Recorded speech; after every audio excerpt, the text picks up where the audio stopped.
Selamat pagi teman-teman.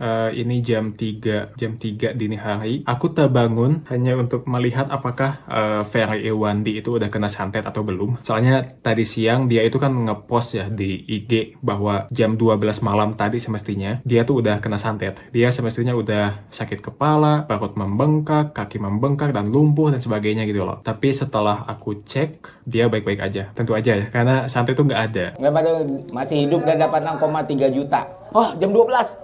Ah, ah, ada ops. Ada ops. Santetnya mulai datang. Vincent Ricardo, salah satu bintang tamu di podcast aku juga, dia itu juga pernah bikin tantangan serupa ya beberapa tahun yang lalu. Dan sampai hari ini dia juga baik-baik aja. Aku 2 tahun yang lalu pernah meng-DM si Fakdim in the House. Kalian tahu Fakdim in the House?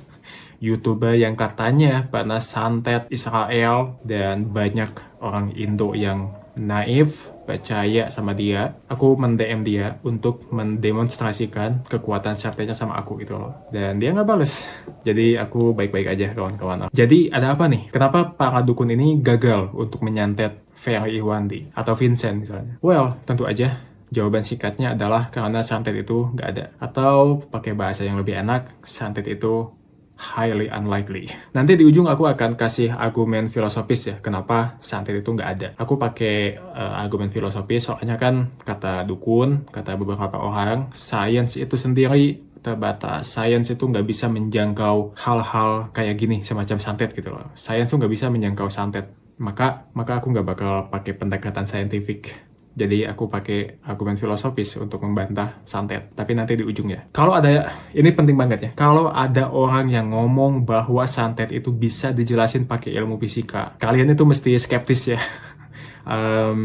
Kalian mending baca-baca bukunya Stephen Hawking, Carroll, Lawrence Krauss, dan sebagainya gitu loh.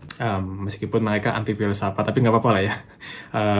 Aku cuma pengen nunjukin bahwa para ilmuwan ini, itu tuh mereka nggak pernah nge-mention santet gitu loh, ketika mereka ngomongin fisika. Bahkan Dawkins dalam Unwrapping the Rainbow, dia tuh pernah bilang kayak, jika dukun-dukun ini bisa mendemonstrasikan kekuatannya, maka mereka itu akan menemukan prinsip baru yang asing buat sains gitu loh. Dan mereka seharusnya dapat Nobel. Jadi kalau punya kemampuan kayak gini, kamu tuh mestinya bisa jadi the new Newton gitu.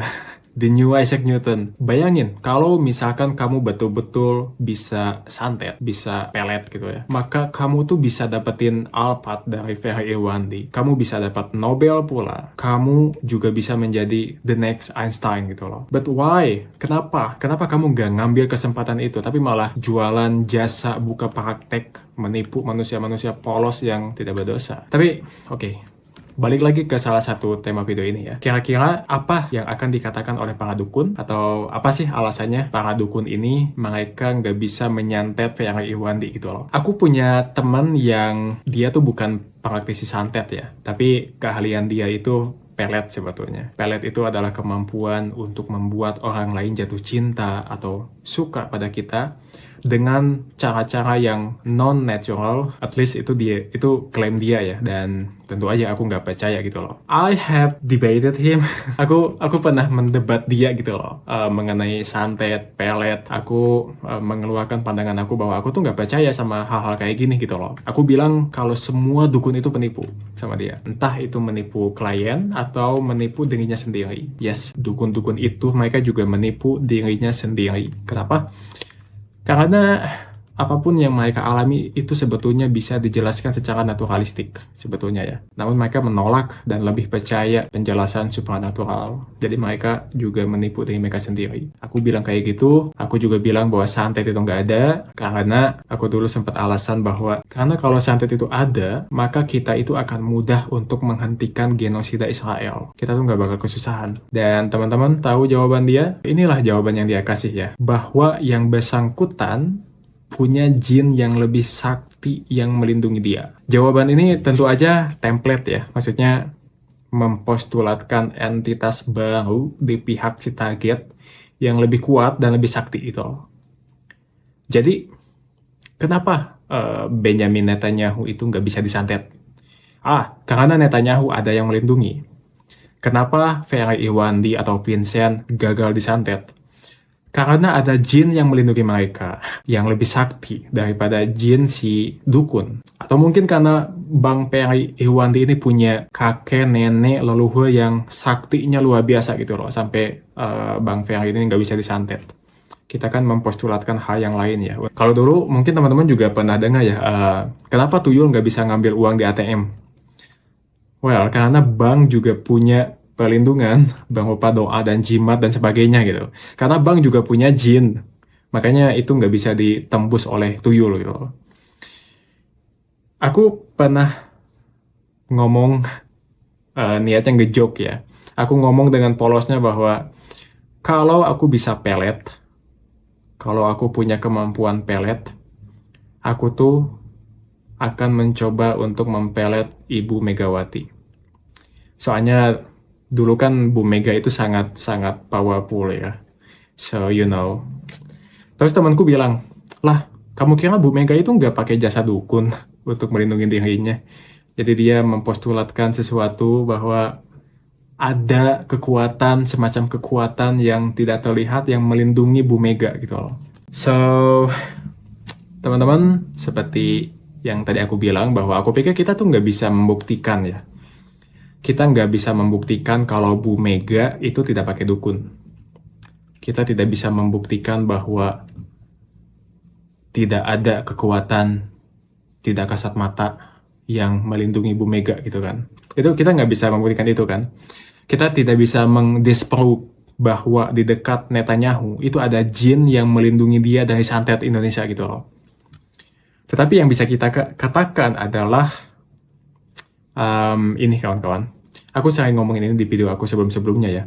Ketika kita membandingkan dua worldview dunia, dua model misalkan, dalam kasus ini satu dunia dengan keberadaan jin, satu dunia tanpa keberadaan jin, maka kita harus mempertimbangkan simplicity di sana gitu loh. Maksudnya apa sih? Maksudnya mana sih yang lebih simple, mana model dunia yang lebih sedikit mempostulatkan entitas-entitas untuk menjelaskan dunia kita gitu loh.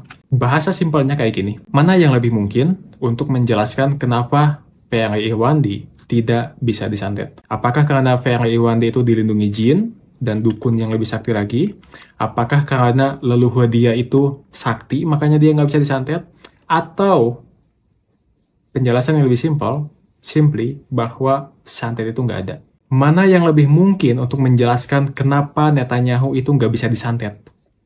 Apakah karena Netanyahu dilindungi kekuatan gelap? Atau santet itu nggak ada?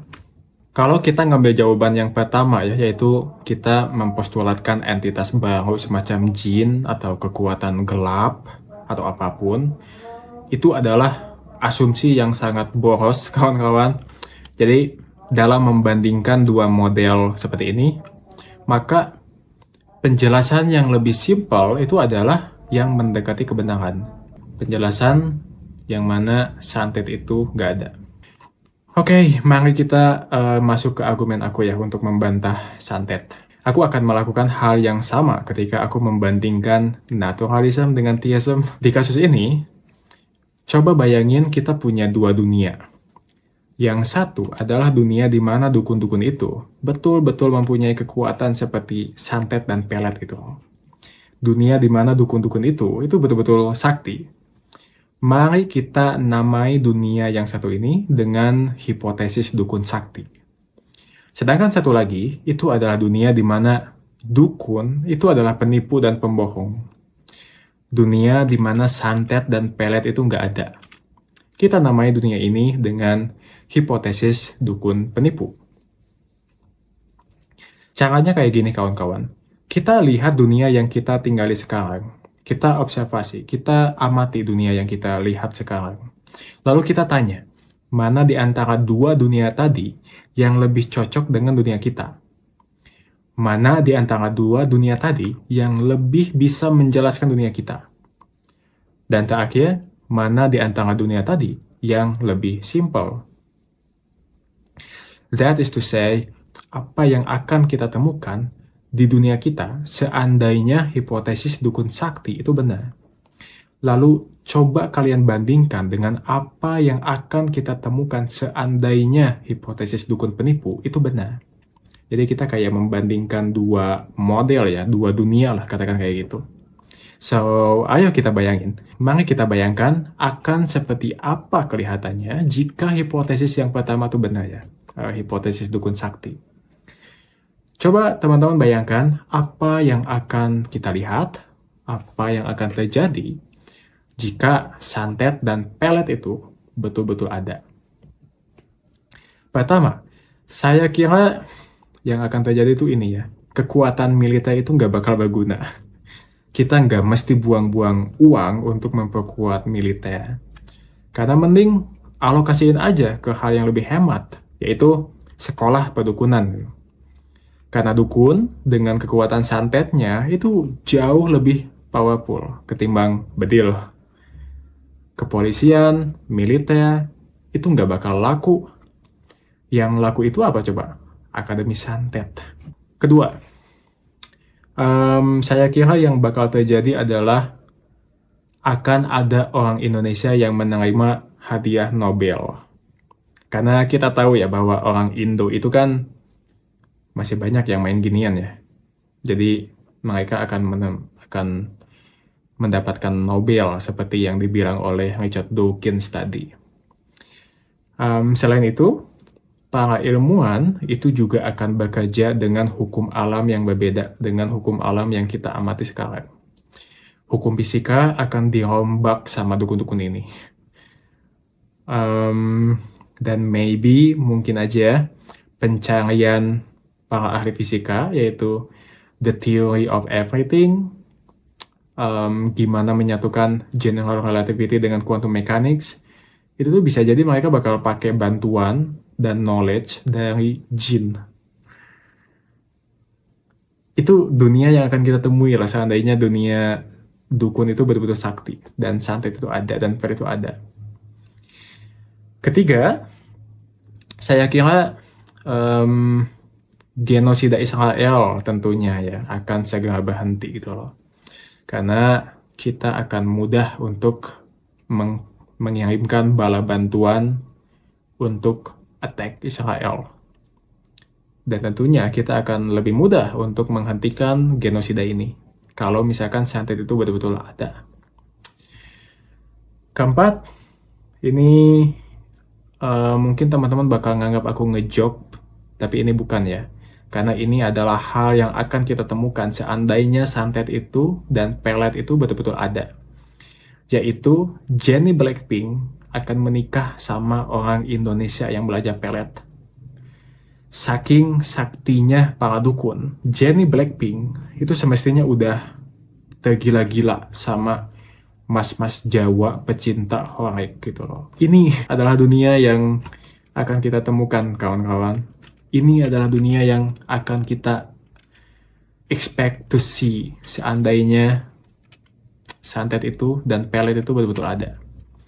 Dan terakhir tentunya Ferry Irwandi ya. Ferry Irwandi, Vincent, aku, atau siapapun yang pernah main-main sama dukun ini, itu tuh udah pada mati semua. Karena kita semua karena kami semua bakal kena santet gitu loh. Teman-teman yang skeptis sama si Pakdim in the house, yang skeptis sama dukun, lalu kalian menantang, itu kalian udah mati semua. Tapi kalian masih hidup, saya masih hidup, Ferry masih hidup, Vincent masih sehat. Jadi pertanyaannya adalah kita tuh hidup di dunia yang mana? Hipotesis mana yang benar? So itu adalah 5 hal yang akan kita temui seandainya hipotesis dukun sakti itu benar. Itu adalah 5 hal yang akan kita temui seandainya dunia dengan keberadaan santet dan pelet itu benar. Tetapi apakah kita menemui hal-hal itu? Aku pikir enggak ya. Kalau kita mau jujur, kalau kita mau amati dunia kita tuh nggak menemukan 5 hal di atas. Sekarang coba kita bandingin dengan dunia hipotesis dukun penipu. Coba bayangin seperti apa kelihatannya dunia kita jika dukun itu adalah penipu dan santet itu nggak ada. Nah, di hipotesis kedua ini, teman-teman itu tidak perlu membandingkan apapun, ya. Kenapa? Karena inilah dunia yang kita tinggali saat ini. Jadi teman-teman nggak mesti membayangin dunia akan seperti apa. Teman-teman tinggal lihat keluar saja, karena inilah dunia yang mana dukun itu adalah penipu. Dunia di mana Ferry Irwani gagal disantet. Dunia di mana dukun banyak alasan karena gagal menyantet. Dunia di mana ada kasus yang dianggap karena santet dan pelet. Padahal itu sebetulnya bisa dijelasin pakai penjelasan naturalistik. Tanpa harus mempostulatkan jin atau kesaktian si dukun gitu loh. Dunia di mana kita pakai kekuatan militer ya, bukannya dukun. Dunia di mana nggak ada akademi pedukunan, tetapi kita masih pakai kepolisian dan militer. Dunia di mana genosida Israel tuh masih berlangsung, karena kita nggak bisa ngapa-ngapain. Karena kita nggak bisa menyantet Netanyahu, karena kita nggak bisa menyantet IDF gitu loh. Dunia di mana Jennie Blackpink itu tidak menikah sama mas-mas Jawa pecinta horek. Ini adalah dunia yang akan kita temukan, yang akan kita lihat seandainya santet itu nggak ada, seandainya pelet itu nggak ada, seandainya dukun itu adalah penipu dan pembohong. Jadi, yes, itulah argumen saya untuk membantah santet. Saya tidak memakai pendekatan saintifik di sini, karena tentu aja mereka akan selalu bilang, oh emang santet bisa dijelasin pakai sains ya. Sains tuh kamu terbatas, nggak bisa menyentuh santet. So ya aku nggak bakal pakai sains, aku pakainya adalah argumen filosofis, dan barusan adalah argumen aku untuk membantah keberadaan santet dengan membandingkan dua dunia. So ya, makasih teman-teman udah menonton.